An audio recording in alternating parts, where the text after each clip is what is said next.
Hello guys, তো সেই দিন গিয়েছিলাম একটু মেলা। আর এই মেলাটা বসেছে খাতড়া এটিএম গ্রাউন্ডের মাঠে। মেলাতে ঢুকতে না ঢুকতেই ঋতু ক্লিপ কেনা শুরু করে দিয়েছে। আর এই দোকানটাতে দারুণ অ্যাস্থেটিক আর ট্রেন্ডিং ক্লিপগুলো পাওয়া যাচ্ছিল। তারপর দেখা হয়ে গেল আমার কয়েকটা বান্ধবীর সাথে। তারপর ঘুরতে ঘুরতে আমরা চলে গিয়েছিলাম যে জায়গাটায় সমস্ত রাইডগুলো বসেছিল সেই জায়গাটাতে। প্রত্যেক বছরই এই মেলাটা বসে আর আমি অনেক ছোট থেকেই এই মেলাটাতে যাই, কিন্তু আমার কেন জানি না মনে হচ্ছিল যে এইবারের মেলাটার অনেক বড় বসেছে। মানে প্রচুর দোকান বসেছে আর রাইডও কিন্তু অনেকগুলোই ছিল। এমনকি আমরা যেদিন মেলা গিয়েছিলাম তার পরের দিনেও শুনলাম নাকি আরো দুটো রাইড এসেছে।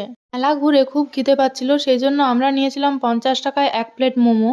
মেলাতে কিন্তু একটা কাপড় জামারও দোকান বসেছিল। আর এই কাপড় জামার দোকানটা কিন্তু আমার বেশ ভালো লেগেছে, মানে সস্তায় বেশ ভালো কোয়ালিটিরই জিনিসপত্র পাওয়া যাচ্ছিল।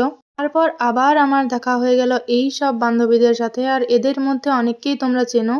তারপর দেখা হয়েছিল আমার রিকের সাথে, তারক বিজয় ওদেরকেও ডাকলাম কিন্তু ওরা ভিডিওতে এলো না। আর দেখতে পাচ্ছ আমি কি পরিমাণ ঘেমেছি। আর বাড়ি ফেরার সময়ও কিন্তু আমার এক স্কুল ফ্রেন্ডের সাথে দেখা হয়েছিল। খাতড়া গিয়েছি অথচ দেবদিশা থেকে চিকেন রোল খাবো না, এটা তো হতেই পারে না। তাই বাড়ি ফিরে আসার আগে কিন্তু দুজনে চিকেন রোল খেয়েই বাড়ি ফিরেছিলাম সেদিন।